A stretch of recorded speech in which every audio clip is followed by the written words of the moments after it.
पाकिस्तान के अंदर जितने भी कोचेज हैं उनको मॉडर्न डे क्रिकेट का नहीं पता कि किस तरह से मॉडर्न डे क्रिकेट खेली जाती है। पाकिस्तान जिंदाबाद। स्क्वॉश मेरी फैमिली गेम है। I am Neiphiu of Jahangir Khan. हम ये कहते हैं कि आधा तीतर आधा बटेर ना करें, एक साइड पे लगे। ना निसाब में तब्दीली है, ना तरीक़े कार में तब्दीली है।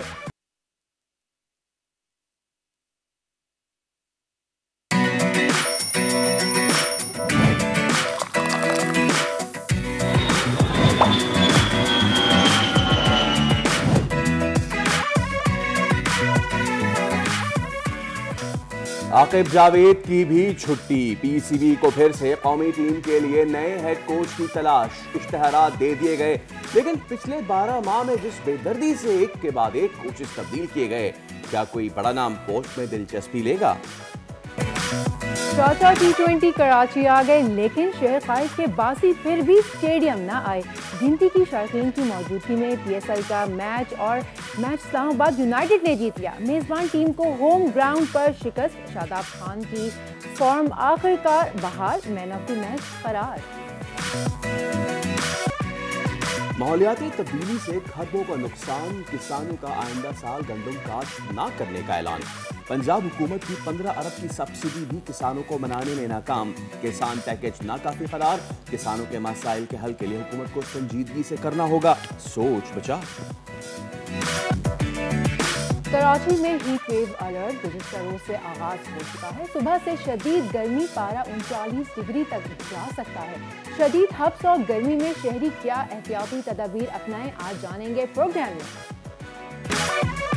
और उम्र 80 साल, कारनामा बेमिसाल। प्रोफेसर डॉक्टर सईद उस्मानी ने 80 साल की उम्र में PhD करके इल्म से मोहब्बत की मिसाल कायम कर दी। फालिज, हार्ट अटैक और कोरोना जैसे मूसी अमराज से लड़कर खुद को मनवाने वाले हीरो पाकिस्तानी आज हैं दुनिया बोलने में हमारे मेहमान। अस्सलाम वालेकुम, वेरी गुड मॉर्निंग, खुशामदीद। आप देख रहे हैं दुनिया बोल है और मैं हूं आपकी होस्ट सोनिया सुंदस।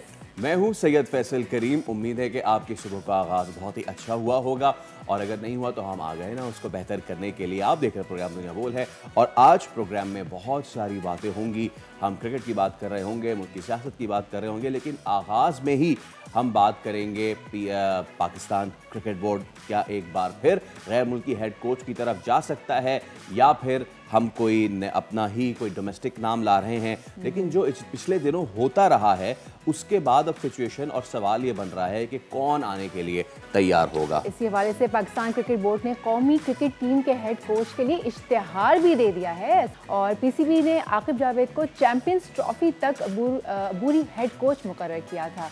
और लेकिन Faisal, if I am not wrong, ये सिलसिला काफ़ी अर्से से जारी है कि कुछ अरसे के लिए आते हैं लोग और फिर चले जाते हैं। उबूरी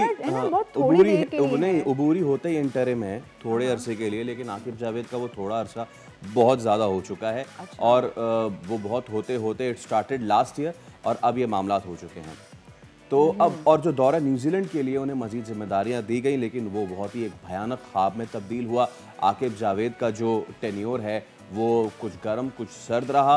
आकिब जावेद के टेन्योर में ऑस्ट्रेलिया और साउथ अफ्रीका में हमने सीरीज़ जीती, लेकिन उसके बाद ये हुआ कि हम फिर वाइट वॉश होना शुरू हो गए।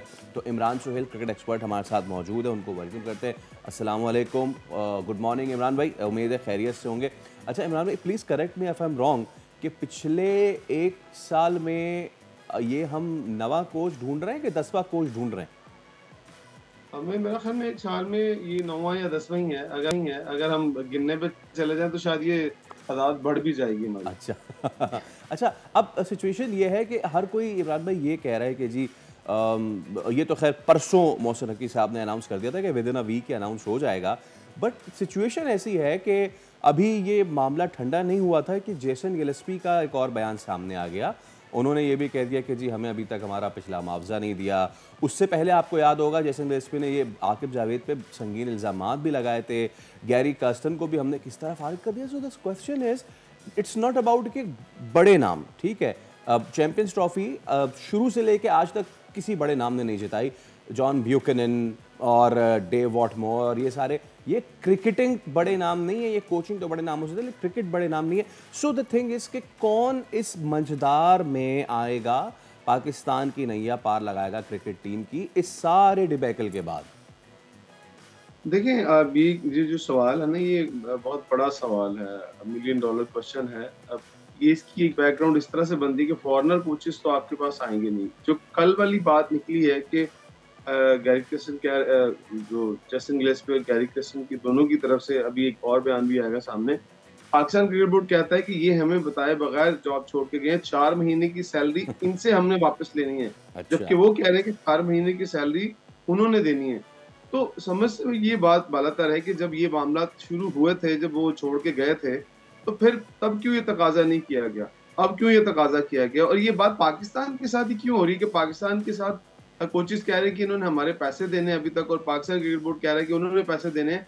तो ये बड़ी शर्म की बात है हमारे लिए कि इंटरनेशनल फॉरेन कोचेस आते हैं, और वो कोचेस आते हैं जिनकी दुनिया में हाई रेटिंग है, और हम उनको इस तरह उनकी तजलील करके निकालते हैं। सबसे बड़ा सवाल ये कि जब उन्हें हम रखते हैं तो हम कहते हैं कि आप हमारे माई बाप हैं, आप ही हमारी क्रिकेट चलाएंगे और आपने सारे फेस देखने हैं। जब वो क्रिकेट चलाने लगते हैं, अपनी मर्जी के जो कोचिंग स्टाफ है उसको रखते हैं, क्योंकि वो पाकिस्तान का कोचिंग स्टाफ रखते नहीं है। वो कहते हैं प्रोफेशनल लोग चाहिए। तो जब यहाँ के लोगों की नौकरियां जारी होती हैं तो फिर वो मिलकर एक सियासत करते हैं, तो और उनके खिलाफ इसका मतलब है कि इमरान साहब, इसका मतलब ये हुआ कि उन्हें लगता है कि पाकिस्तान में जो कोचेस हैं वो प्रोफेशनल नहीं है जो वो बाहर से लेकर आ रहे हैं।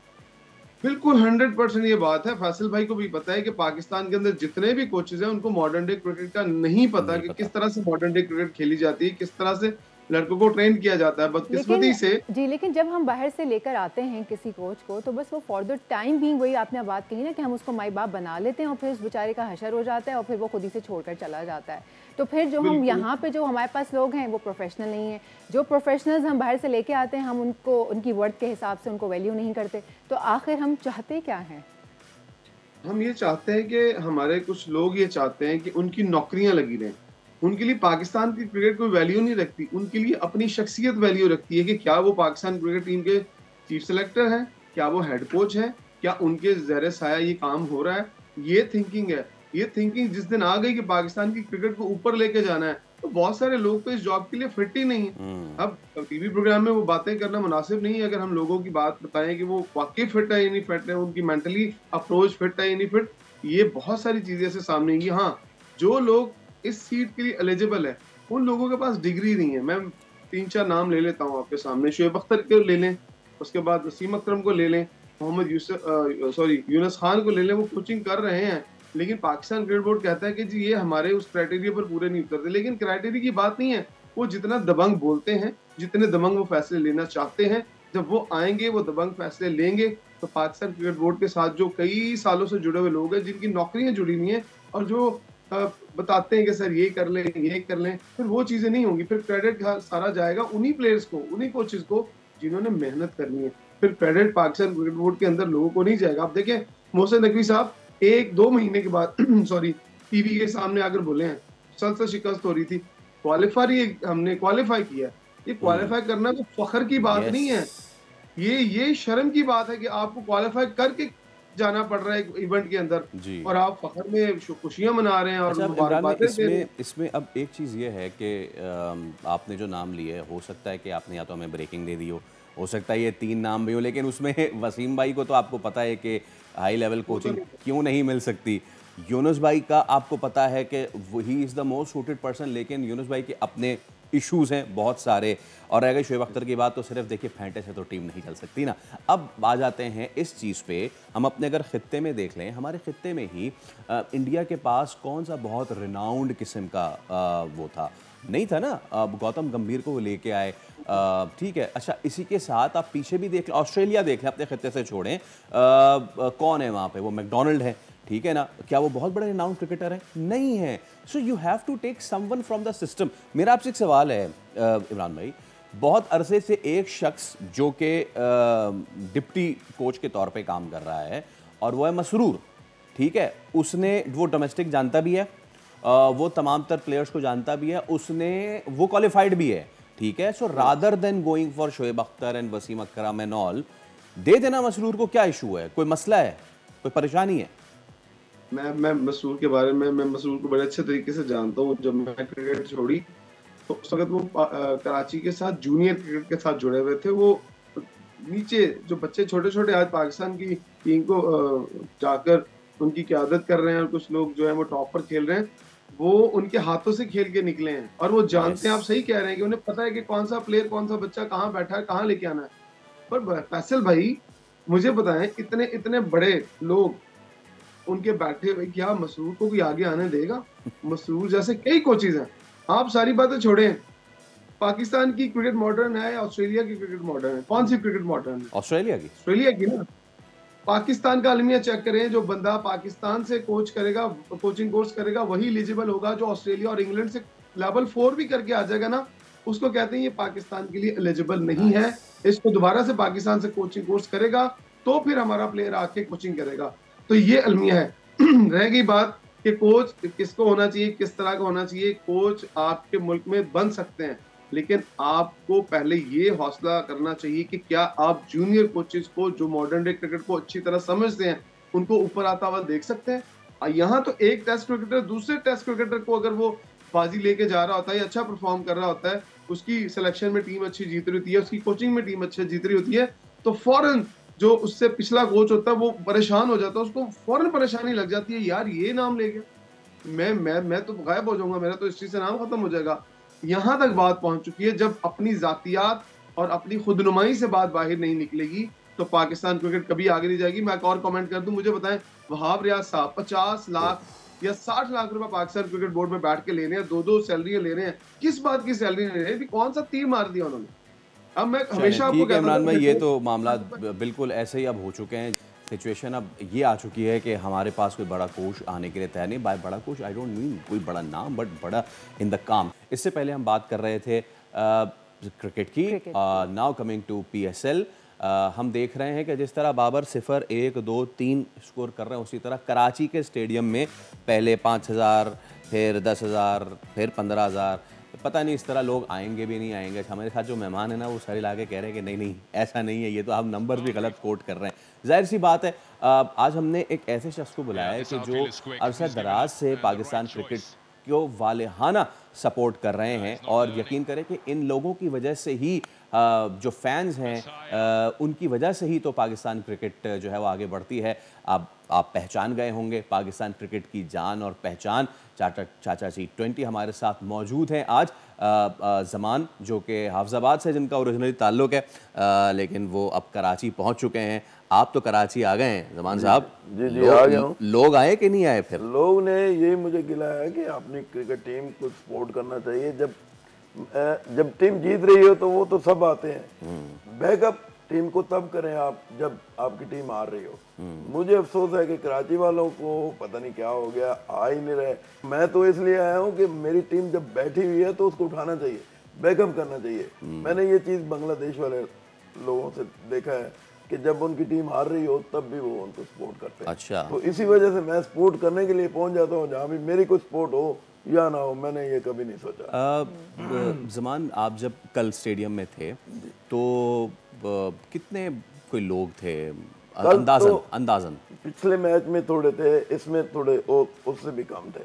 अच्छा, तो अभी मैं समझता हूँ कि इनको आना चाहिए था। पिछला मैच जब जीते थे ना तो लोगों में थोड़ा सा हो जाता था कि यार कि चलते हैं। लेकिन आप देखें इसके बरक्स इस्लामाबाद में, पिंडी में अपनी टीम को सपोर्ट करने के लिए मैदान भरा हुआ, पूरा मैदान भरा हुआ है। इसी तरह आप देख लेंगे, मैं परसों जा रहा हूँ इंशाल्लाह मुल्तान में, मुल्तान का स्टेडियम भी भरा होगा। अच्छा, मतलब सिर्फ कराची के ही शौकीन ऐसे हैं जो कि स्टेडियम में नहीं आ रहे हैं, बाकी सब जगह लोग आ रहे हैं। बाकी सब आ रहे हैं, और आप देखेंगे मुल्तान का भी भरा होगा और लाहौर वाला, लाहौर का भी। लाहौर वहाँ पे मीडिया जबरदस्त। मैं तो वहाँ पे हैरान हो जाता हूँ कि इतना मीडिया कहाँ से आ गया। यहाँ तो 2 गाड़ियाँ भी नहीं खड़ी होती, मैंने देखा है कि कोई मीडिया भी नहीं है, कोई लोग भी नहीं है। मीडिया भी क्या करे जब लोग नहीं आ रहे। अच्छा, तो फिर ज़मान फिर ये बताएं कि लोग यहाँ पे, आपकी वैसे डायरेक्ट बात हुई लोगों से, और वो लोग क्या कहते हैं? कुछ लोगों से मेरी बात हुई है, कुछ ये कहते हैं कि टीम जब हार रही है, खेलते नहीं है अच्छा, परफॉर्म अच्छा नहीं करते। जैसे आपने कहा ना कि आकिब जावेद को हटा दिया, मैंने कहा बिल्कुल ठीक किया है, हटा दिया तो अच्छा किया है।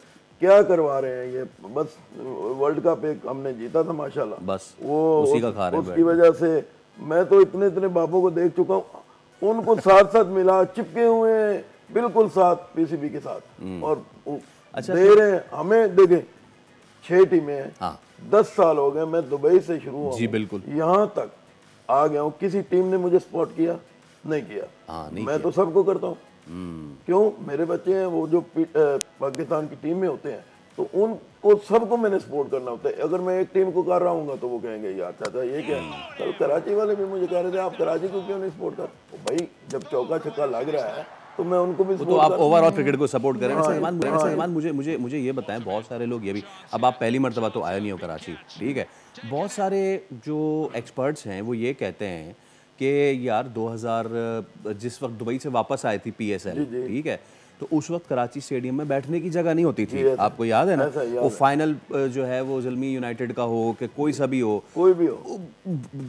खव्वे पे खव्वा मिला हुआ, बंदे पे बंदा जो है वो मामलात ऐसे। हमारे मेरे साथ वो मेरा बच्चा आजकल हाँ जी, टिकटॉकर बड़ा बना हुआ है, चाचा पाकिस्तानी, वो मेरा शगीरत भी है, बच्चा भी है, उसकी जेब भी कट गई थी, इतना चले अब ये तो अच्छा, चले रश ना होने का एक फायदा हो रहा है, लोगों की जेब नहीं कट रही, बट लेकिन फिर अब देखें ना, ये वही शहर है जी जी, वही कराची है। अच्छा, उस वक्त सड़कें भी बंद होती थी, कंटेनर भी लगे होते थे, अभी तो सड़कें भी बंद नहीं, कंटेनर भी नहीं लगे हुए, सड़कें खुली हुई भी हैं, लोग आ रहे हैं जा रहे हैं, तो अब क्या इशू है, अब क्या मसला है? अच्छा, प्लस ये कि किसी ने आपसे ये कहा कि भाईजान सड़कें तो खुली हुई हैं लेकिन टूटी हुई भी तो हैं, तो फिर हम वो तो अलग एक मैटर है कि आपकी टूटी हुई है या नहीं टूटी हुई।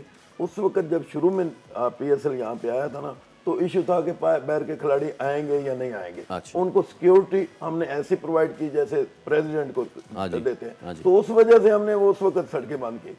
आज माशाल्लाह हमारे मुल्क में हमारी फोर्सेस की जो कामयाबी है, उन्होंने ज़बरदस्त तरीके से हमको सिक्योरिटी प्रोवाइड की है, तो यहाँ पे इसलिए अब वो सड़कें बंद नहीं है, लेकिन लोगों के चूल्हे पता नहीं बंद हैं या उनके पास पैसे नहीं है।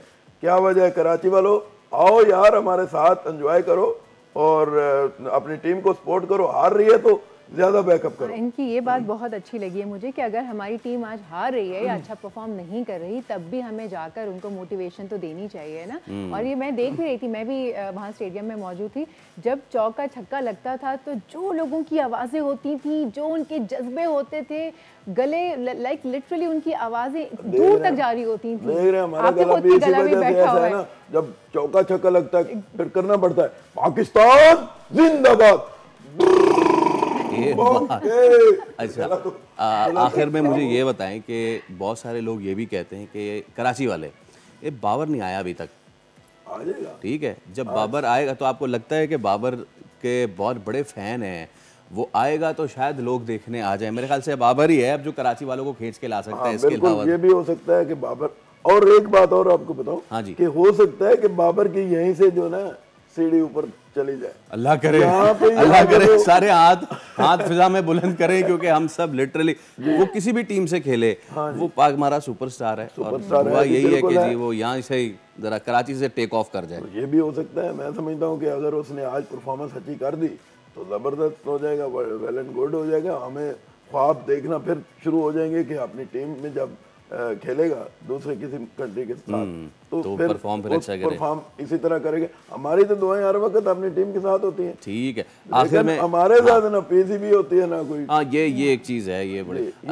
आखिर में ना मैं चाहूँगा ज़मान साहब कि कराची वालों से, क्योंकि आज गालिबन आखिरी मैच है कराची में, इसके बाद शिफ्ट हो जाएगा मामला आगे, तो मैं चाहूँगा कि ज़रा कराची वालों से अपने अंदाज में एक अपील कर जाएं प्लीज़। जी, सबसे मैं अपील करता हूँ कराची वालों, मैं आपसे नाराज़ हूँ, मैं खुश हो जाऊँगा जब स्टेडियम भर देंगे।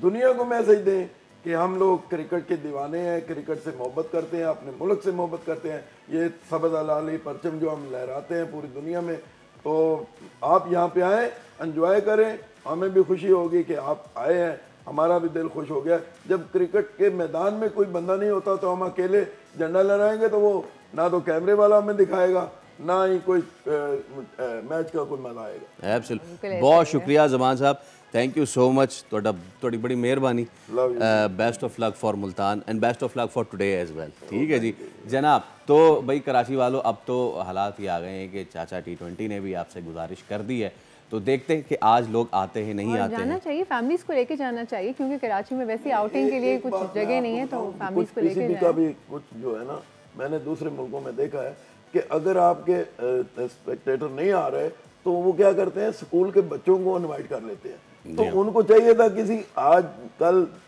तो लास्ट है, किसी मैच में बच्चों को ही बुला लेते ताकि स्कूल के बच्चे वहां पे बैठे होते। कुछ तो भरा नहीं, बिल्कुल जब बिल्कुल आपके ठीक, पास टिकटें बिक नहीं रही, जब आपका स्टेडियम भर नहीं रहा, तो बिल्कुल थोड़ा ठीक। इस तरह ये भी हो जाना चाहिए। बिल्कुल होना आपने चाहिए। देखा होगा जल्मी ने वहां पे झंडे दुबई लेके में- बैठे हुए नहीं, हैं नहीं, नहीं, आपको याद नहीं होगा या याद है मुझे नहीं पता, लेकिन जब दुबई में होता था ना PSL, तो पूरी टीम जो जल्मी ने ना, जो बच्चे नहीं थे AFC जी। यहाँ जिन पे अटैक हुआ था, वो पूरी टीम को लेके उनको गए। फिर लेकर आए तो थे। वहाँ पे ग्राउंड भरा हुआ था, मुझे मजा आया वहाँ पे बच्चों के साथ। चले देखते हैं कि जी आज कोई इस तरह की चीज़ होती नहीं होती। इससे पहले कि हम जाएं ब्रेक पे, I had a good weekend और उसमें I had to watch something. तो कौन सी मूवी देखी? मूवी या सीरीज देखी? वेब आपने? सीरीज, वेब सीरीज कौन सी वेब सीरीज? और गार्डनर के नाम से, जो कि इस वक्त टॉप रैंक भी है।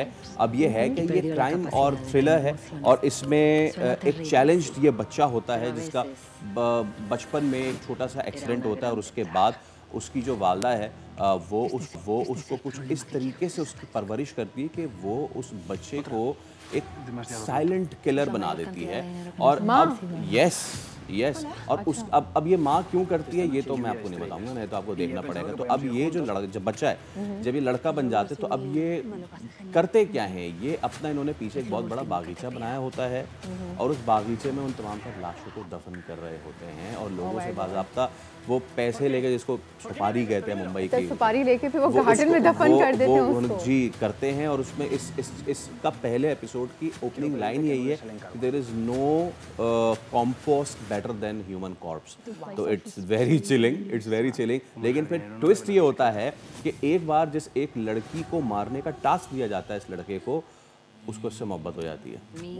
ये है वो लव स्टोरी है? नहीं, it's not love story, thriller है। ये थ्रिलर है, क्राइम है, थ्रिलर प्लस लव स्टोरी, थोड़ी सी सॉर्ट ऑफ। मेरे ख्याल से जिन्होंने नहीं देखी है, इंक्लूडिंग माई सेल्फ, मैं भी इसको ज़रूर देखूंगी। कमिंग वीकेंड पे तो मैं अपना प्लान कर चुकी हूँ और इस वक्त हम प्लान कर चुके हैं कि हम लेने जा रहे हैं एक छोटा सा ब्रेक के बाद हाजिर होते हैं।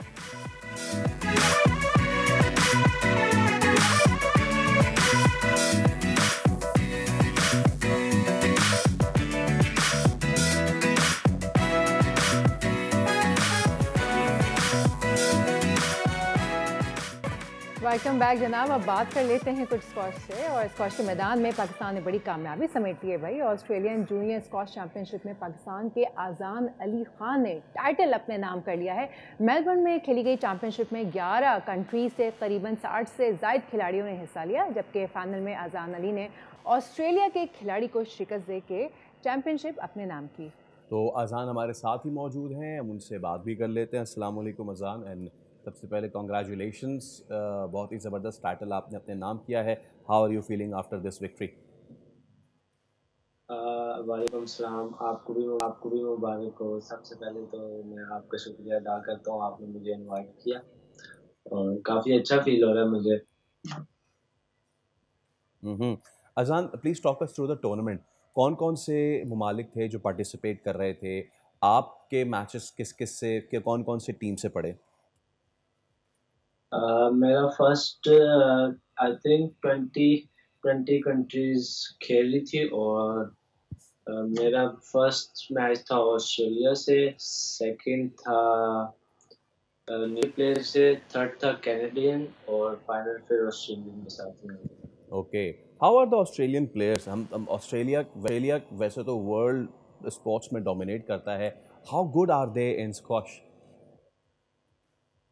काफ़ी अच्छे हैं ये प्लेयर। इनके पास इनका एक प्लेयर वर्ल्ड चैंपियन भी रह चुका है और अभी एक प्लेयर टॉप 5 में भी है। इनका पॉल कोल न्यूजीलैंड का प्लेयर है और काफ़ी अच्छे हैं। अजान, थोड़ा सा आप अपने बारे में बताइए कि कितनी एज से आप खेल रहे हैं, किसने सबसे ज़्यादा आपको मोटिवेट किया आने के लिए? फैमिली से थोड़ा सा बताइए कि फैमिली में कोई आपके पास था, कोई ऑलरेडी स्कॉच प्लेयर होता है ना, मामू खेल रहे होते हैं, चाचा खेल रहे होते हैं या फादर खेल रहे होते हैं, या आप ही हैं जो खाली खेल रहे थे? अपना पूरा ज़रा जर्नी थोड़ा हमारे साथ शेयर करें। बेसिकली ना स्क्वाश मेरी फैमिली गेम है। I am Neiphiu of Jahangir Khan और मेरे बाबा जो हैं वो खुद भी 7 साल नेशनल कोच रह चुके हैं। तो मैं 5 साल से स्क्वाश मतलब 5 इयर्स की एज से मैं खेलता हुआ आ रहा हूँ। और उन्हीं को देख के इंस्पायर हो, मेरे बाबा लेके जाते थे मुझे, उन्हीं वही कोचिंग कराते हैं और जहांगीर खान मेरा आइडियल है। हम्म। अजान, हर स्पोर्ट्स के साथ कोई ना कोई चैलेंज तो जुड़ा होता है। जब हम स्क्वॉश को देखते हैं तो फ्रॉम द हाइंडसाइट अपेरेंटली हमें लगता है कि यार कितना लोड आता होगा on the knees. Please talk us through किस किस तरह की डिफरेंट इंजरीज होती हैं स्क्वॉश में, कितनी डेडली होती हैं, इससे कैसे रिकवर किया जाता है? इंजरीज तो काफ़ी ज़्यादा होती है, लाइक आपके नीज में अक्सर आ जाती है, लाइक गलत स्टेपिंग से ना आपके नीज में अक्सर इंजरीज आ जाती हैं, आपकी हैमस्ट्रिंग आ जाती है, आपकी शिन आ जाती है, और आपके इधर पेन शुरू होने लग जाता है। कभी अक्सर औकात ज़्यादा हाइड्रेट हो जाए तो तभी होती है इंजरी, अदरवाइज नहीं होती। और इसका रिकवरी टाइम क्या होता है? अगर आपके पास कोई ऐसा टूर्नामेंट है, बैक टू बैक मैचेस हैं और खुदा न खास्ता ऐसे दरमियान में कोई सीरियस इंजरी हो जाती है और आपको मैच भी खेलना है, तो फिर किस तरह से रिकवरी टाइम कैसे होता है और फिर कैसे मैनेज करते हैं? अभी जैसे कि मेरा फाइनल से एक दिन पहले मुझे ना अचानक से ही पेन उठा अपने गाल ब्लैडर में ना। सो मैं एक दिन मैंने अपना पूरा हॉस्पिटल में गुजारा और देन मैंने थोड़े से आई थिंक 2 इंजेक्शन उन्होंने पेन किलर लगाए, देन मैंने अपना मैच खेला, ताकि उस टाइम तो मुझे काफ़ी डर नहीं हुआ क्योंकि पेन किलर लगा हुआ था, और जब मैच खेल लिया जीत लिया तो फिर उसके बाद काफ़ी मुझे पेन हुआ। जीत अच्छा। की जो खुशी होगी वो वो पेन तो जो है वो जाहिर सी बात सबसाइड है, हो वो गया होगा सबसाइड कर वैसे देती। ही। अच्छा अजान, हाँ जी, हाँ जी, ऐसे अभी ही। रिसेंटली पाकिस्तान में वर्ल्ड लेवल का इवेंट हुआ और पाकिस्तानी ने ही वो जीता। हमारे पास एक एक एक, एक लल किस्म का पीरियड आया after the Khans, the Janshers and the Jahangirs, you know it very well. और अब माशाल्लाह से जो हमारी यूथ है, आप लोग हो गए, द अली सिस्टर्स हो गए, they are picking the pace up माशाल्लाह से। So the future is in safe hands. क्या देखते हैं आपके हम पाकिस्तान मज़ीद कितने अरसे में दोबारा से दुनिया स्क्वॉश पे अपनी हुक्मरानी उसी तरह कायम कर लेगा जिस तरह द ग्रेट खान्स किया करते थे? पाकिस्तान स्क्वॉश में हुक्मरानी तभी कर सकता है जब आपके पास स्पॉन्सर होंगे, जैसे कि अभी मुझे Muslim hands, prime minister youth programme, Jahangir Khan, K2 squash, unsquashable, ये लोग सपोर्ट्स ना करें तो मैं लाइक इधर तक पहुंच नहीं सकता था। इन्होंने मुझे सपोर्ट किया जिसकी वजह से मैं इधर इधर तक आया और इधर तक खेल सका। मसला ये है पाकिस्तान में कि पाकिस्तान में डिपार्टमेंट वगैरह को और गवर्नमेंट को आना चाहिए आगे, ताकि प्लेयर को एक्सपोजर मिले और वो खेल सके, अपना नाम मनवा सके। राइट। चलें अजान, थैंक यू सो मच, बहुत शुक्रिया, best of luck for your future Endeavour. तो अजान हमारे साथ मौजूद है जिन्होंने स्क्वॉश चैंपियनशिप अपने नाम की थी। बिग ब्रेक ले लेते हैं। बिल्कुल, ब्रेक का वक्त हो जाता है, लेते हैं छोटा सा ब्रेक के बाद हाजिर हैं।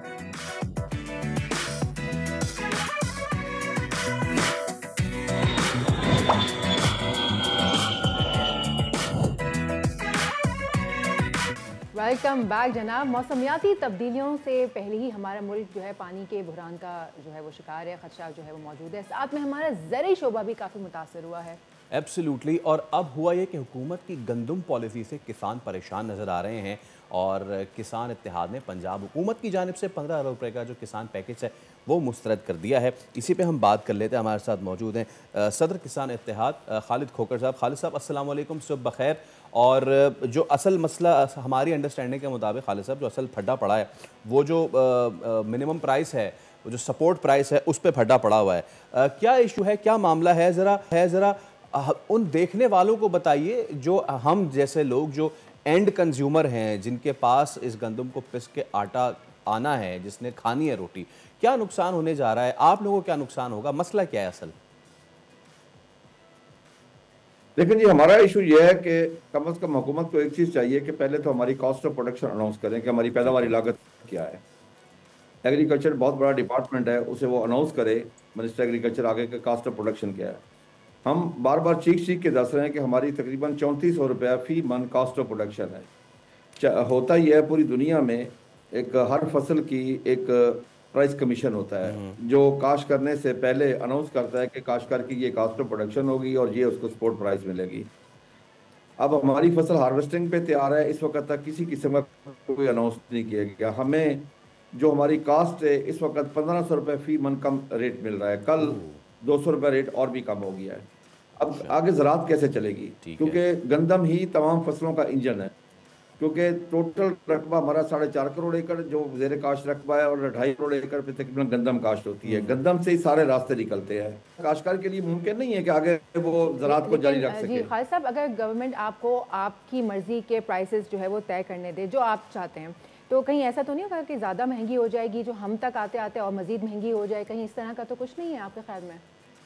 देखिए जी, कतई तौर पे हम अपनी प्राइस नहीं मांग रहे, हम कह रहे हैं कि हुकूमत का अपना इदारा है महकमा ज़राअत, जिसमें तकरीबन 20-25 हज़ार लोग जो उसमें काम कर रहे हैं। हमारी यही रिक्वेस्ट है कि अपने इदारे से हमारी कॉस्ट ऑफ प्रोडक्शन निकाल लें, जो पूरी दुनिया देती है 7-25% में प्रॉफिट दे, हमें और कुछ नहीं चाहिए, हमसे रेट ना पूछे। अच्छा खालिद साहब, अब मसला आ रहा है मिनिमम प्राइस पे, ये जो सपोर्ट प्राइस है, और लोगों को देखने के लिए हम ये भी क्लियर कर दें कि सपोर्ट प्राइस वो प्राइस होती है कि जो गंदम की ख़रीद जो करनी है हुकूमत ने किसान से, उसकी मिनिमम एक हो जाती है वैल्यू, और वो लेकिन इस बार खालिद साहब please correct me if I am wrong, हुकूमत ने क्योंकि IMF से एग्रीमेंट किया हुआ है, इस वजह से उन्होंने एबॉलिश कर दिया, ख़त्म कर दिया है मिनिमम सपोर्ट प्राइस को।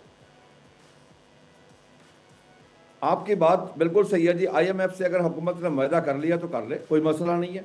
फिर IMF के मुआहदे के तहत है कि इसको डीरेगुलेट करना, फिर हुकूमत इसको रेगुलेट नहीं कर सकती। हुकूमत ने यही गलत किया है कि पिछले साल डीरेगुलेट करके उसके बाद एक इनलीगल गैर कानूनी और हमारे ऊपर जुल्म किया। 8 अगस्त को पंजाब हुकूमत ने एक नोटिफिकेशन करके गंदम का रेट तय कर दिया तमाम अजला का, किसी का 2600, किसी का 2650, मैक्सिमम 2675 रुपए, जबकि इसी हुकूमत ने हमारी कॉस्ट ऑफ प्रोडक्शन निकाली हुई थी 3410 रुपए, हमें उससे भी कम रेट पे बेचने पे मजबूर कर दिया। अगर किसी की 2700 या 2800 में बिकी है तो उसके ऊपर FIR दर्ज हुई है। ये IMF के मुआहदे की भी खिलाफ वर्जी थी। हम ये कहते हैं कि आधा तीतर आधा बटेर ना करें, एक साइड पे लगे, या इसको डीरेगुलेट करें या सपोर्ट प्राइस दें। दूसरा एक चीज और है, ये यानी खालिद साहब आप ये कह रहे हैं कि वो जो डीरेगुलेट करके फिर रेगुलेट कर दिया, हुकूमत ने पहले तो ये कहा था कि जी वो हम इसलिए एबॉलिश कर रहे हैं मिनिमम सपोर्ट प्राइस ताकि जो मार्केट फोर्सेस हैं वो खुद तायुन कर लें, लेकिन आप कह रहे हैं कि उस पर नहीं छोड़ा गया, वो हुकूमत ने खुद ही अपने हाथ में ले लिया और अब वो आपको पैकेज भी दे रहे हैं जो आपके लिए गालिबन काबिल कबूल नहीं है। अच्छा, पहली बात तो ये जो पैकेज दे रहे हैं जी, अब पैकेज के बारे में भी सुन ले। 15 अरब रुपया, 15 अरब की मैं तकसीम आपको बताता हूँ जी। हमें नुकसान हो रहा है 1400-1500 रुपए फी मन, वो बनता है जी 27 रुपए के पैकेज बनता है 15 अरब रुपए से, 27 रुपए फी मन। अगर हम उसको फी एकड़ पे लें तो बनता है 900 रुपए फी एकड़, जबकि हमें कोई 50,000 रुपए फी एकड़ नुकसान हो रहा है। अगर हम पर फैमिली लें तो वो 2750 रुपए बनता है, फी फैमिली सपोर्ट बनती है। ये हमें ना दे। हम तो, मैंने कल प्रेस कॉन्फ्रेंस भी किया, मैंने हाथ जोड़ के हुकूमत से कहा है खुदा के लिए ये खैरात हमसे वापस ले लो, हम खैरात नहीं लेना चाहते, हमें कीमत चाहिए, हमें अपनी उजरत चाहिए। जो हमने फसल काश की है उसकी पैदावारी जो लागत बनती है उस लागत के मुताबिक एक 25% मुनाफा साथ लगा के हमें कीमत दे दे। दूसरी बात यह है, हमारी हुकूमत ज़्यादा अक्लमंद है। जिन मुल्कों ने तरक्की की है, जिन्होंने अपनी मैशत बेहतर की है, वो तो सारे सपोर्ट प्राइस देते हैं अपने। इंडिया में अब भी ले लें, हमारी ये फसल जारी है 2024-25 की, ठीक है, हम हार्वेस्टिंग कर रहे हैं, हमें रेट का नहीं पता। उन्होंने 8 से 8 माह पहले अगली आने वाली फसल 25-26 का रेट अनाउंस कर दिया फार्मर को। इसको कहते हैं फ्यूचर मार्केटिंग। देखे ना, मुल्क तरक्की, हम ज़राअत में क्यों पीछे हैं, हमारी तरजीहात पे ज़राअत। बिल्कुल ठीक है खालिद साहब, बिल्कुल ठीक है, आपका मौक़िफ़ सामने आया, बहुत शुक्रिया की वजह से यहाँ पे हमें एक ब्रेक लेनी पड़ रही है। ब्रेक के बाद हाजिर।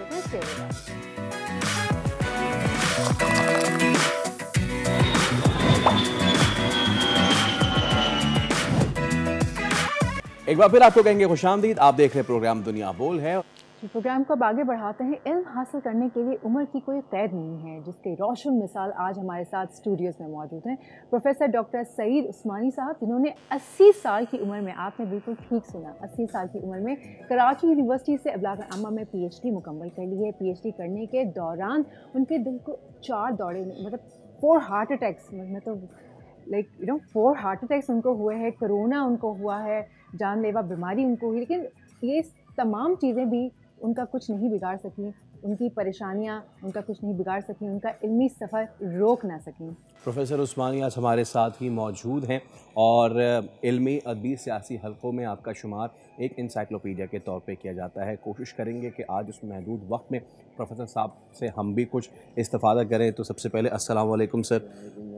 पहले तो ये बताइए, तबीयत आपकी ज़बरदस्त है, ठीक ठाक है, हशाश बशाश है? तो आपने 4 स्ट्रोक्स का नाम लिया जबकि मुझे 2 स्ट्रोक्स जी, हुए। अच्छा। कोरोना वाली बात आपकी सही है, मैं कुछ अर्से बीमार रहा हूँ उसमें कोरोना में, लेकिन उसके बाद फिर दोबारा सही है। बिल्कुल बिल्कुल। डॉक्टर साहब, मैं एक चीज़ जानना चाहती हूँ, ये जो मोटिवेशन है आजकल, ये मोटिवेशन नहीं है, ये आई कहाँ से? ये मोटिवेशन, ये जज्बा आया कहाँ से? ये वो सवाल है जो मुझसे हर एक ने पूछा है, जी जी। और इसकी बुनियाद पड़ी है मेरे अपने घर में। मेरे वालिद ने तकरीबन 60 साल की उम्र में मदरसा अरबिया से दरस निज़ामी। दरस निज़ामी किया है, जबकि उससे पहले 30 साल पहले वो MBBS थे लखनऊ यूनिवर्सिटी। अरे वाह, अरे दूसरा ये है कि मेरे एक और ताया थे जो क़याम पाकिस्तान के वक्त NAD में एज ए प्रोफेसर मुकर्रर हुए थे, पाकिस्तान बनने के बाद आए थे लखनऊ से ही। वो मैट्रिक में फर्स्ट क्लास फर्स्ट, इंटर में फर्स्ट क्लास फर्स्ट, BSc में फर्स्ट क्लास फर्स्ट, MSc में फर्स्ट क्लास फर्स्ट। वजीउद्दीन उस्मानी उनका नाम था, और जब वो पाकिस्तान आए तो उन्हें फ़ौरन NAD उस वक्त कॉलेज था, उस कॉलेज में उन्हें दाखिला प्रोफेसरी में गई। इसके अलावा भी मेरे दादा जो थे वो 1901 में उन्होंने मैट्रिकुलेशन बाकायदा किया था, जबकि उस वक्त मैट्रिकुलेशन एक अंग्रेज़ी तालीम समझी जाती थी जी। और उमूमन लोग जो हैं मौलवी आलिम, मौलवी फाजिल या इस किस्म की चीज़ करते थे।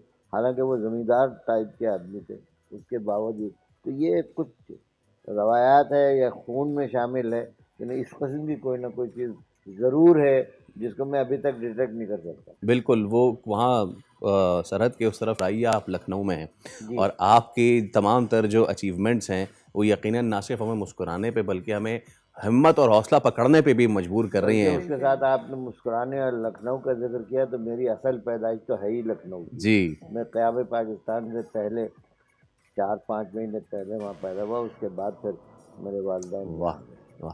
प्रोफेसर साहब, दुनिया के दीगर हिस्सों में हम देखते हैं कि जिसको हम कहते हैं वाकई सही मानों में कि इल्म हासिल करने की कोई उम्र नहीं होती, उसको दुनिया के दीगर हिस्सों में आज भी प्रैक्टिस किया जाता है।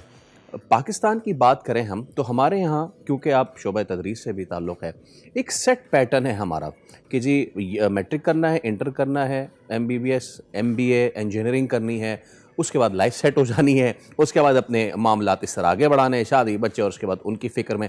लेकिन आपने जिस तरीके से अब मामलात को आप लेके चले हैं, आपको लगता है कि हमारे यहाँ एक इस चीज़ का इन्हिताज ज़रूर है कि हम अपने बच्चों को, अपने तालिब इल्मों को ये समझाने से कासिर हैं कि आप इल्म हासिल करते हैं डिग्री के लिए नहीं बल्कि उस एक्सेलेंस के लिए। डिग्रीज तो आप ले सकते हैं, लेकिन जो आपने किया है एक एक्सेलेंस को अचीव करने के लिए, तो उसकी कोई उम्र नहीं है और जब भी मौका मिले कर लेना चाहिए। आपकी बात एक हद तक तो सही है। सूरत हाल ये है कि हमारे यहाँ बुनियादी तौर पर तालीम इल्मी हैसियत नहीं रखता बल्कि उसकी माशी हैसियत जी। इसलिए लोग कोशिश करते हैं कि अगर उन्हें इंटरमीडिएट में कोई अच्छी सी नौकरी मिल गई, कहीं काम मिल गया, वो उस तरफ टर्न अप हो जाते हैं। नंबर 1। दूसरी सूरत हाल ये है कि हमारे यहाँ एक कल्चर बन गया है कि तालीम हासिल करो माश के लिए, नौकरी करने के लिए, मुलाजिमत करने के लिए, काम के लिए। इल्म के लिए हासिल करना बहुत, मेरे ख़्याल में रेयर केसेस में ये होता है कि माँ बाप खुद ये कहते हो, यानी वो भी एक कल्चर का हिस्सा है आपके अपने और खुसूसन पाकिस्तानी कल्चर में तो ये ख़ास अहमियत रखती है ये बात कि यार तनख्वाह कितनी है, तुमने MBA तो कर, तुम्हारी तनख्वाह कहाँ कितनी, अच्छा कहाँ से किया है, कहाँ से, इतने अच्छे इंस्टीट्यूट से करने के बाद भी तुम्हें कम तनख्वाह मिल रही। तो असल में हमारे टारगेट्स हैं वो, हमारे टारगेट्स ये नहीं है कि मुल्क की तरक्की, माशरे की तरक्की, समाज की तरक्की या ख़ुद अपने आप के अंदर जो एक काबिलियत पैदा करनी होती है वो हमारा मतमे नज़र है ही नहीं। दूसरी वजह जो है वो बुनियादी तौर पर हमारे पुराने और तवील अरसे का मसख शुदा तालीमी निज़ाम। आज भी मैं आपको यकीन दे रहा हूँ कि मेरा पोता जो है वो जो तीसरी चौथी किताब में पढ़ता है और मेरा भतीजा जो 9th क्लास में है वो वही किताब पढ़ रहा है जो पढ़कर मैं आया था आज से कोई 40 साल पहले। यानी ना निसाब में तब्दीली है ना तरीक़े कार में तब्दीली है।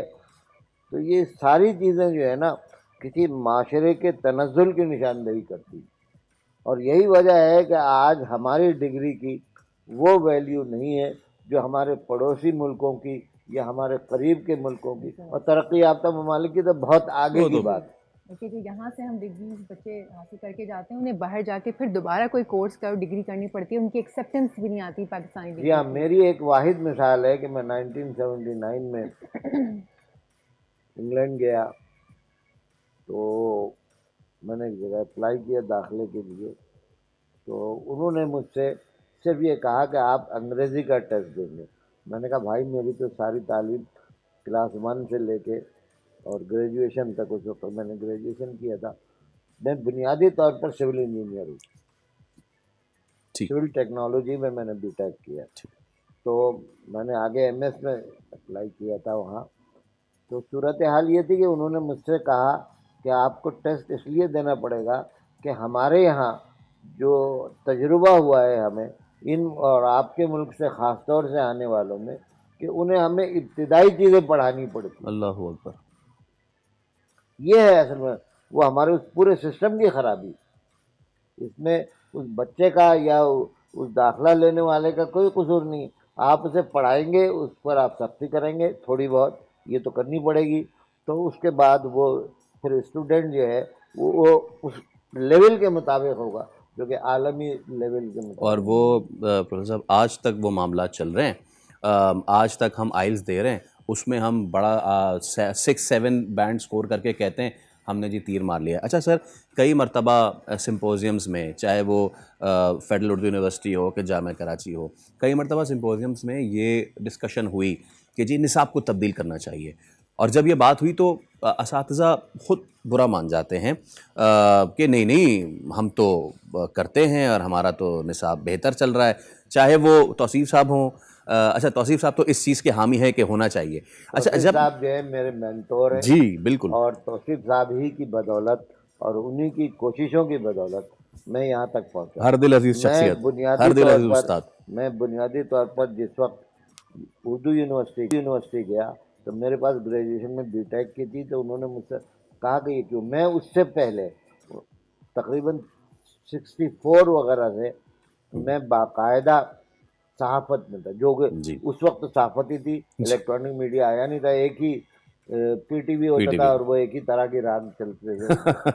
तो सूरत हाल ये है। तो उन्होंने ही असल में बुनियादी तौर पर फिर मेरे दीगर असातिज़ा ने जो कि उस वक्त मौजूद थे, और खुसूसन निसार अहमद ज़ुबैरी साहब ने भी और दीगर असातिज़ा ने मेरे साथ बहुत ताउन किया। और मेरी उम्र रसानी के बावजूद, जबकि मैं सबसे तवील उम्र जिसे आप कहते हैं वो था, जबकि एक और सूरत हाल मेरे साथ और है जी, वो ये कि मैट्रिक में मेरी उम्र 14.5 साल थी। अच्छा। और उस वक्त लाजमी था कि 15 साल से कम उम्र को मैट्रिक करने नहीं दिया जाए।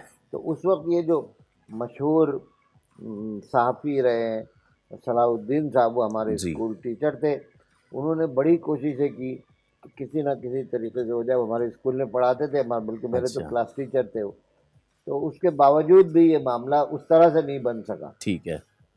तो ये बहुत सारी दो कंट्रोवर्सीज है, दो कंट्रास्ट कह लें, दो कंट्रास्ट कह लें। ठीक है। मैं वहाँ जो एक तो सबसे छोटा स्टूडेंट वहाँ जल्दी और यहाँ पर सबसे बड़ा एक और दूसरा ये कि मैं 80 ईयर्स का, बहरहाल मुझे लोगों ने बना दिया है, 1 साल बढ़ा ही दिया है। मैंने कहा इसमें कोई बात नहीं, अब आप चलें चलें 79 कर लें। लेकिन आपने जैसे कहा कि तवीलुल उम्र, हम इसको अदब से कहेंगे तवीलुल तजुर्बा। सर बहुत शुक्रिया तशरीफ़ लाने के लिए, हमारे लिए आप मशले राह हैं। वो बहुत से लोग जो ये सोचते हैं कि अगर हमारे साथ कोई भी उज़्र पेश आ जाए तो अब हम अपनी स्टडीज़ जारी नहीं रख सकते, मिसाल आपके सामने मौजूद है। आगे बढ़ते हैं। हम सबको पता है कि गज़ा में क्या सूरत हाल है और हम यही we are been crying out के जी वो 56 इस्लामी ममालिक क्या कर रहे हैं। उनमें से एक ने चलिए कुछ तो किया है, मालदीव्स आपको पता है कि सयाहती मुल्क, और अब उसने इसराइली पासपोर्ट रखने वाले अफराद के मुल्क में दाखिले पर पाबंदी लगा दी है। गज़ा में जारी इसराइली जारियत के खिलाफ मजलूम फ़लस्तीनियों से इज़हार यकजहती के लिए मालदीव इसराइल पासपोर्ट रखने वाले अफराद के मुल्क में दाखिले पर पाबंदी लगा रहा है। जी हाँ बिल्कुल। अच्छा, क्योंकि आपको पता है कि मालदीव एक टूरिस्ट कंट्री है। 2023 की बात की जाए तो करीबन 11,000 इसराइली सयाह थे जिन्होंने मालदीव का रुख किया, लेकिन 2024 में तो फिर मामला कशीदा हुए और अब मालदीव्स का ये इक़दाम सामने आया है कि किसी भी इसराइली पासपोर्ट याफ्ता शख्स को आने नहीं दिया जाएगा किसी ने तो स्टेप लिया, किसी ने तो स्टेप अप किया। चले, दैट्स अ गुड थिंग। आगे बढ़ते हैं। आप सबको याद होगा कि पिछले ही हफ्ते ओवरसीज़ पाकिस्तानियों का एक कन्वेंशन हुआ था इस्लामाबाद में, और बड़ा ही ज़बरदस्त कन्वेंशन हुआ था। पूरी दुनिया में जहाँ जहाँ पाकिस्तानी थे वो तशरीफ़ लाए थे पाकिस्तान, और उनको खुले दिल से खुश आमदीद किया था वज़ीर आज़म शहबाज शरीफ ने और आर्मी चीफ नासिर मुनीर ने। इस बार ओवरसीज़ पाकिस्तानी कन्वेंशन का मकसद इन्हीं ओवरसीज़ पाकिस्तानियों की खिदमात का एतराफ़ था। मुल्क की तारीख में पहली बार ज़र मुबादला 4 अरब डॉलर्स तक पहुँचने, और इस बार कन्वेंशन का मकसद भी समंदर पार पाकिस्तानियों को ये एहसास दिलाना है कि हुकूमत इनकी फलाह और बहबूद के लिए पुरअज़्म है। बिल्कुल। कन्वेंशन में जो है वज़ीर आज़म ने शहबाज शरीफ ने काफ़ी उनको खुश आइन कहा और उनकी काफ़ी तारीफ़ की, और उनको ये एतमाद में लिया। उनको ये कहा गया कि भाई जो उनकी एफ़र्ट्स हैं उनको एक्नॉलेज किया जा रहा है। तो ओवरसीज़ पाकिस्तानी यूरोप से चौधरी सलीम लंगड़ियाल साहब आज हमारे साथ मौजूद हैं। चौधरी साहब अस्सलाम वालेकुम सबसे पहले तो, और यकीनन जो वहाँ पर वक्त है वो ऐसा वक्त है कि जो आप हमें वक्त दे रहे हैं उसके लिए हम आपका तहे दिल से हम आपके शाकिर हैं। सलीम साहब, ओवरसीज़ पाकिस्तानी कन्वेंशन में आप आए, कैसा लुक एंड फील रहा? ओवरसीज़ पाकिस्तानी इस कन्वेंशन के बाद कितना ज़्यादा पुरएतमाद है, ख़ास तौर पे कि जब जो प्रीमियर हैं एक मुल्क के, वज़ीर आज़म हैं एक मुल्क के, आर्मी चीफ़ हैं एक मुल्क के, वो इस तरीके से आप लोगों के दरमियान मौजूद हों और आपको खुशामदीद कहें, तो कितना एतमाद बहाल हुआ है ओवरसीज़ पाकिस्तानी का? जी बिस्मिल्लाहिर्रहमानिर्रहीम। देखेंगे, ये जो पहली बार पाकिस्तान में गवर्नमेंट ऑफ पाकिस्तान और हमारे इदारे OPF ने बहुत बड़ा ओवरसीज कन्वेंशन का इनकाद किया है, उसमें हमारे आर्मी चीफ साहब भी शरीक हुए हैं और पूरी दुनिया से ओवरसीज ने उसमें तशरीफ लाए हैं और ओवरसीज को बहुत ज़्यादा इज्जत दी है। उनके मसाइल सुने गए हैं, कुछ मसाइल को हल किया गया है। मैं समझता हूँ कि जिस तरह ओवरसीज की खिदमात को पहली दफ़ा तस्लीम किया गया है, पहले भी होता रहा, लेकिन इस दफ़ा एक डिफरेंट तरीके से हुकूमती सतह पे उसमें जो हमारे सिपा सलार हैं वो भी शरीक हुए हैं और जिस तरह उन्होंने इज्जत दी है और कुछ मुतालबात हैं जो वो उन्होंने उन पे अमल दरामद शुरू कर दिया है और कुछ की यकीन दहानी कराई है और बहुत ही ज्यादा इज्जत से, रिस्पेक्ट से उन्होंने सबका ख्याल रखा है। सलीम साहब, और इसको देख जी सलीम साहब, जहाँ पर आपने खुद कहा कि आप लोगों की एफर्ट्स को एक्नॉलेज किया गया है, आप लोगों के जो मुतालबात हैं उन्होंने कुछ हद तक तस्लीम भी किए, कुछ यकीन दहानी करवाई है कि आगे भी होंगे। सो अब हम क्या देखते हैं कि अब जो ओवरसीज़ पाकिस्तानी हैं, ऑब्वियसली वो इन्वेस्टर्स हैं पाकिस्तान में, बिज़नेस भी जनरेट करें। बहुत सारे, मैं खुद भी जानती हूँ पर्सनली, जो कि इतना खुश हो गए इस इक़दाम से कि वो कह रहे हैं कि हम यहाँ पर फार्मेसीज़ लेकर आएंगे, हम यहाँ पर नए नए बिज़नेस इंट्रोड्यूस करवाएंगे, जिससे पाकिस्तान मुआशी तौर पर भी मुस्तहकम होगा, साथ साथ और लोगों का रोज़गार भी बढ़ेगा। तो आप कैसे देखते हैं इस चीज़ को? आपके सराउंडिंग्स में जितने ओवरसीज़ पाकिस्तानी हैं, जो बिज़नेसमैन हैं, इन्वेस्टर हैं, क्या आप लोगों की आपस में कोई ऐसी बातचीत हो रही है कि बिज़नेस हाँ लेकर आया जाए, पाकिस्तान में रोज़गार के मौके बढ़ाए जाएँ? और जी देखिए, बिल्कुल आम में आपस में ऐसी मुशावरत गुफ्तगू हो रही है और इस पे ये जो है वो कन्वेंशन हुआ है, इस पे काफी खुशी का इजहार किया गया है और मैं काफी मेरे दोस्त हैं जो उनको जानता हूं, जो इससे पहले भी काफ़ी इन्वेस्टमेंट अरबों के हिसाब से उन्होंने इन्वेस्टमेंट की हुई है इस्लामाबाद में, लाहौर में और मुख्तलिफ ग्वादर में। तो इस दफ़ा जो गवर्नमेंट ने जिस सतह पे यकीन दहानी कराई है, उससे मैं और मेरे दोस्त हैं जो काफ़ी पुरुम्मीद हैं कि इंशाल्लाह गवर्नमेंट ने जो हमें यकीन दहानी कराई है और हमें तावन इंशाल्लाह हमारे साथ तावन करेंगे और उस पर पूरा उतरेंगे। देखें, हर ओवरसीज जिसको भी 10, 20, 30 साल पाकिस्तान से बाहर हो गए हैं, वो आखिर अपने मुल्क में, अपनी धरती में आना चाहता है, अपनी मिट्टी में आना चाहता है। तो उसका दिल करता है कि मैं अपने मुल्क जाऊं, वहां पे जाके काम करूं। हमारे पास एक सेकंड ऑप्शन है अपने मुल्क आने का। लेकिन जिस तरह के हालात हैं ओवरसीज, ये गैर यकीनी के इस वजह से ओवरसीज है जो वो खुल के नहीं आ रहे और इन्वेस्टमेंट नहीं कर रहे।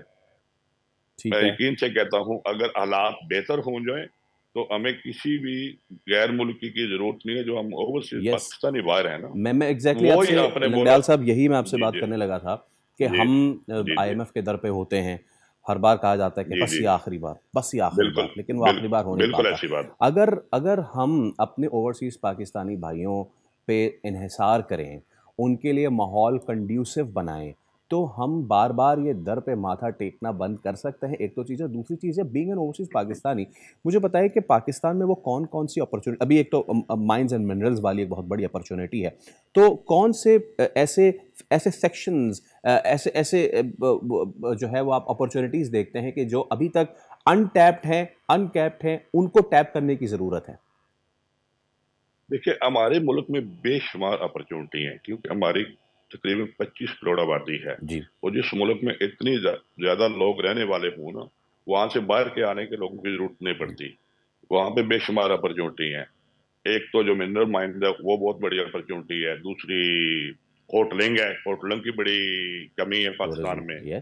अगर पाकिस्तान के हालात साजगार हों तो होटलिंग का बिजनेस है जो बहुत अच्छा है, रेस्टोरेंट का बिजनेस बहुत अच्छा है, ग्रोसरी का बिजनेस बहुत अच्छा है। मेरा उधर स्पेन में ग्रोसरी से रिलेटेड बिजनेस है। मेरे पास ग्रोसरी के 35 फ्रेंचाइज हैं। वो बहुत बड़ी कंपनी है, स्पेन की सबसे बड़ी कंपनी है कैपराबो के नाम से। और मैं पहला पाकिस्तानी हूं, बल्कि उनका पहला फ्रेंचाइजर हूं। पहले फ्रेंचाइज नहीं देते थे। 2010 में उन्होंने फ्रेंचाइज देनी शुरू की। पहले मैं एक और कंपनी के साथ काम करता था और उनका पहला फ्रेंचाइजर मैं हूं। बल्कि कोरोना शुरू होने से पहले की बात है, वो कंपनी को मैंने मोटिवेट किया कि आप पाकिस्तान में काम करें। वहां पे तो देखिए, स्पेन की आबादी इस वक्त 4 साढ़े 4 करोड़ है। वहां बेशुमार चैन है जो ग्रोसरी की हैं। वहां से बहुत ज्यादा कंपटीशन है। मैंने उनको बताया कि ऐसे पाकिस्तान में अगर काम किया जाए तो इसकी बहुत बड़ी अपॉर्चुनिटी है आपके। और वो आना भी चाह रहे थे मेरे साथ, उन्होंने विजिट भी किया। लेकिन जब इधर के हालात देखे, उसमें सबसे बड़ी मसला था जो इंपोर्ट का मसला था। टैक्सेस बहुत ज्यादा हैं। वो ही चीज है जो उधर से इधर इंपोर्ट करनी है, वो बहुत महंगी पड़ जानी है और हमारे लोगों की पहुंच से बाहर हो जाती है। मैं समझता हूँ गवर्नमेंट को इस पे थोड़ी सी नजरसानी करनी चाहिए।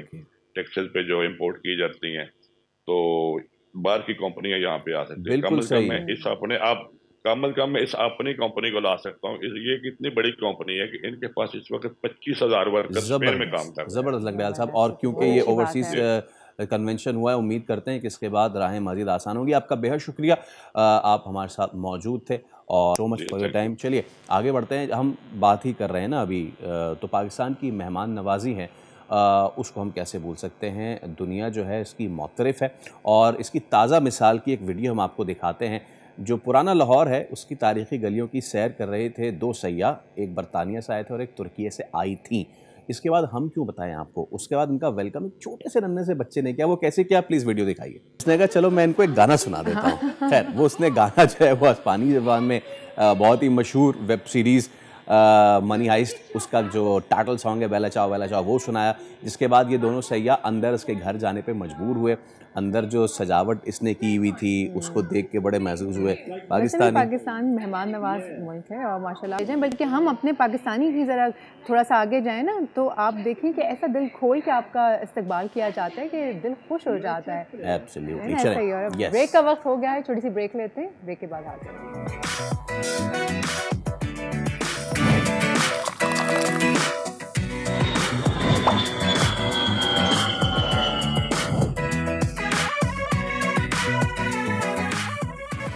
वेलकम बैक जनाब। अब बात कर लेते हैं कुछ मौसम के हवाले से। कराची में इन दिनों सूरज का पारा बहुत हाई है भाई, और आजकल जो है वो 40 डिग्रीज को छू गया है, जिसके बाद शाम जब होती है तो हब्स की कैफियत है बरकरार रहती है। आज मौसम कैसा है वो हम जान लेते हैं ज़रा अंजुम नज़ीर साहब से, जो कि हैं तर्जुमान महकमा मौसमियात।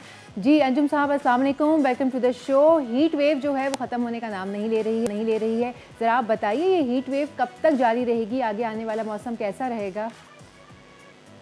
जी देखिए, ये हीट वेव लाइक सिचुएशन जो है ये बुध तक जो है ये कंटिन्यू रहेगी। इस दौरान टेम्परेचर्स जो हैं वो तकरीबन 40-41 तक जा सकते हैं। जैसे गुज़िश्ता रोज़ हमने देखा कराची का मैक्सिमम टेम्परेचर 40.5 था। आज जो है अभी 10 बजे तक जो है कराची में 34 डिग्री सेंटीग्रेड टेम्परेचर रिकॉर्ड किया जा चुका है। समुद्री हवाएं जो हैं वो मुनक़ता हैं, शुमाल मगरिब से जो है वो गर्म हवाएं कराची की तरफ रुख किए हुए हैं, और शाम के औकात में थोड़ी देर के लिए जो है समुद्री हवाएं बहाल होती हैं। ताहम बुध तक ये टेम्परेचर का सिलसिला ऐसे ही रहेगा। जुमेरात से आप ये कह सकते हैं कि टेम्परेचर 2 से 3 डिग्री कम होगा, और आने वाले दिनों में जो है बुध के बाद से जो दर्जे हरारत हैं वो तकरीबन 37-38 की रेंज में आ जाएंगे। ताहम जो नमी का तनासुब है वो दोबारा से ज़्यादा हो जाएगा। इसी तरह फील्स लाइक टेम्परेचर वो 2 से 3 डिग्री ज़्यादा ही रहेगा। और इसमें ये भी बताइएगा अंजुम साहब कि जब समंदरी हवाएं बंद हो जाती हैं तो ये मज़ीद शिद्दत इख्तियार कर जाती है, यानी कि टेम्परेचर जो है वो क्लॉक करता है अराउंड 37 या 36-37, लेकिन उसमें असल अगर जब समंदरी हवाएं चलना बंद हो जाएं तो वो मज़ीद उसकी हिद्दत हमें महसूस होती है। जी बिल्कुल ऐसे ही है कि जब समुद्री हवाएं बंद होती हैं कराची में तो टेम्परेचर जो है वो उसकी शिद्दत बढ़ जाती है, तकरीबन 40 को क्रॉस कर जाता है। ताहम नमी का तनासुब कम होने की वजह से लू तो लगती है लेकिन सफोकेशन नहीं होती है। ताहम जब गर्मी का सीज़न होता है कराची में और समुद्री हवाएं बहाल होती हैं तो उसके साथ साथ नमी का तनासुब ज़्यादा रहता है, जिसकी वजह से फील्स लाइक टेम्परेचर भी ज़्यादा होता है और आप जो है वो अनकंफर्टेबल फील करते हैं। ऑलराइट अंजुम नज़ीर साहब, बहुत शुक्रिया आपका।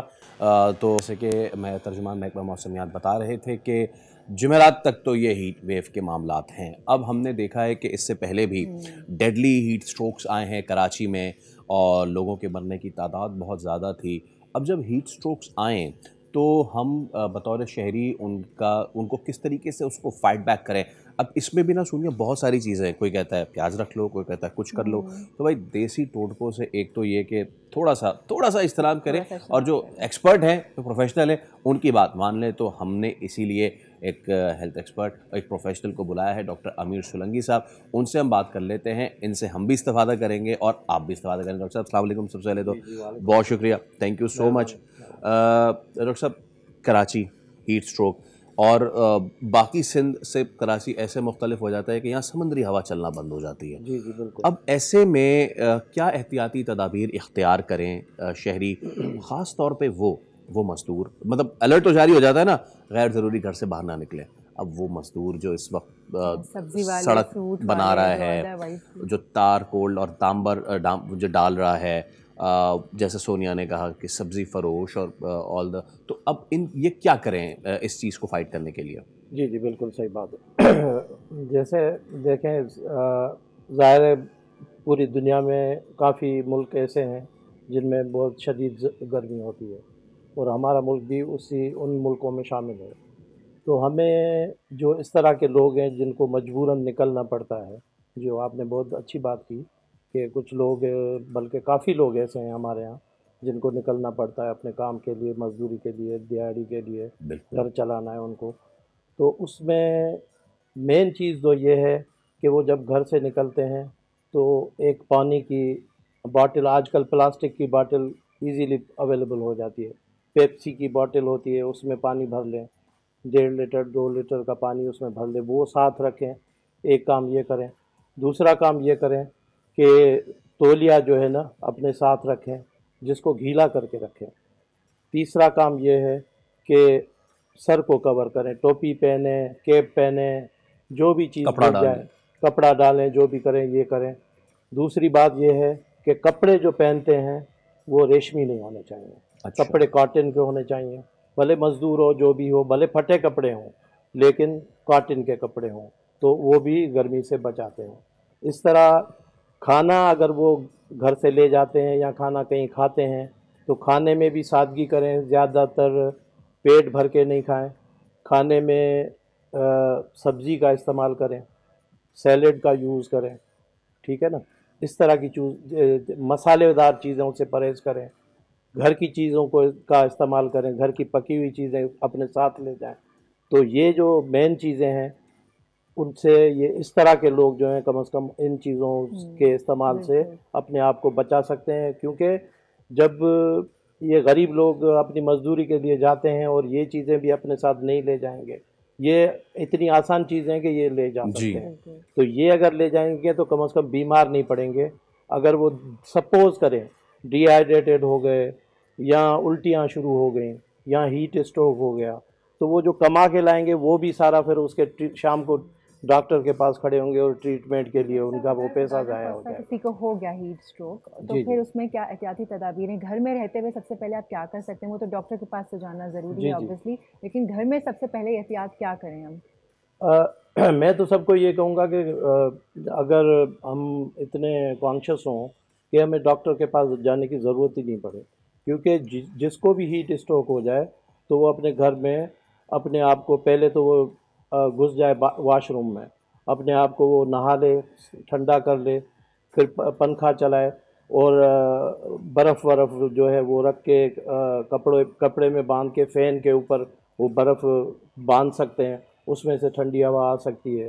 तो ये सादे सूदे जैसे उन्होंने कहा कि टोटके थोड़े चल भी जाते हैं कभी कभी तो ये जो, क्योंकि हमारे यहाँ लोग अफोर्ड नहीं कर सकते, एयर कंडीशन अफोर्ड नहीं कर सकते, तो ये सादे सूदे तरीके जो है ना ये इस्तेमाल करें। हीट स्ट्रोक से बचने का यही तरीका है। मैंने सुना है कि जो ORS होता है, जैसे अब पानी उसका बना के लोग हीट जब ज़्यादा गर्मी होती है तो आप सादा पानी तो रख के लेके जाते हैं, एक ORS भी जो ये पॉइंट बहुत ज़बरदस्त, बहुत ज़बरदस्त पॉइंट गई।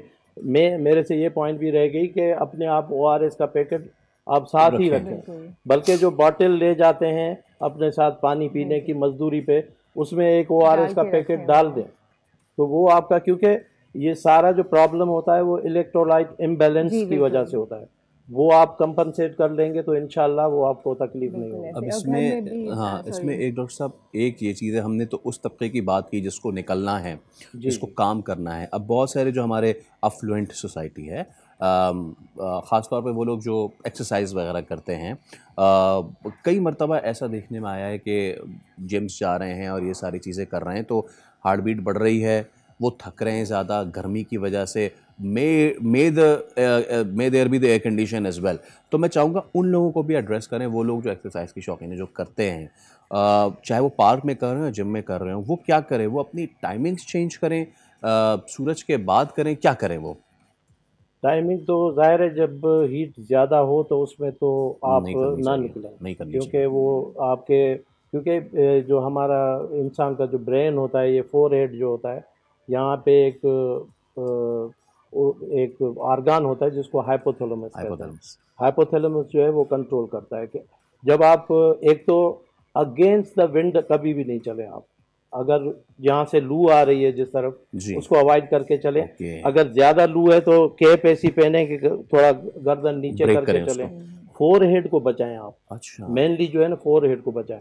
अगर दूसरा काम नहीं कर सकते तो कम से कम उसके ऊपर एक छोटा सा जैसे मफलर होता है या बैंड होता है वो लगा लें, तो डायरेक्ट जो हीट आपको लगेगी उससे बच जाएंगे। तो ये चीज़ भी ज़रूरी है। बाकी मेन जो चीज़ें हैं उसमें वही जो मैंने आपको कहा कि जो एक्सरसाइज करते हैं जो लोग, वो भी अपने साथ पानी, मेन चीज़ है पानी। वो तो आप रिहाइड्रेट रहेंगे तो सब कुछ बच जाएगा। बिल्कुल ठीक। डिहाइड्रेट होंगे तो फिर वो जो है ना कॉम्प्लिकेशन होंगे, उल्टी भी होगी, वही मैंने कहा ना इलेक्ट्रोलाइट इम्बैलेंस होगा तो ये सारी। और वो खाने का वो जो है वो जब एक्सरसाइज करते हैं तो पेट खाली में करें, पेट अगर भरा होगा या पेट में कोई चीज़ होगी तो फिर वो तो उससे उल्टी वगैरह की ठीक है। Doctor Solanki, thank you so much, बहुत शुक्रिया।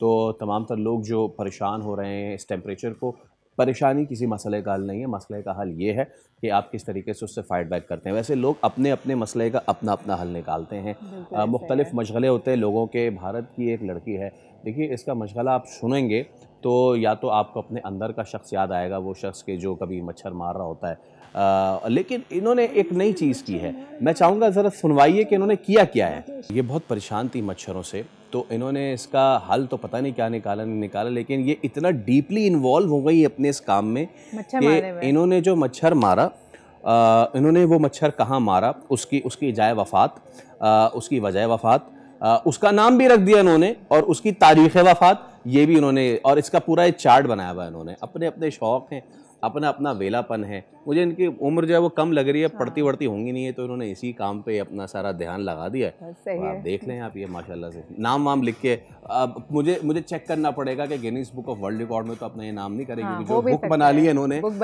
बुक बहुत यूनिक है। इस तरह की बुक जो है वो मेरा नहीं ख्याल कि कोई और बनाएगा। और मेरे ख्याल से कि मुश्किलें बहुत तरह तरह के होते हैं, लेकिन कुछ अगर मतलब फ्रूटफुल करे, फ्रूटफुल काम कर ले बेहतर है बजाय मच्छर के ऊपर। लेकिन इस मशगले से पूरी मच्छर बरादरी में खौफ है, खौफ की लहर दौड़ गई है। बिल्कुल ऐसा ही है। अब प्रोग्राम का वक्त हो गया है ख़त्म, मुझे और फैसल को दीजिए इजाज़त। कल हम फिर हाजिर होंगे, अपना रखना है बहुत ख्याल। अल्लाह हाफ़िज़। मच्छर मारने तो स्प्रे कर लें, वो ज़्यादा बेहतर है, टाइम बचेगा।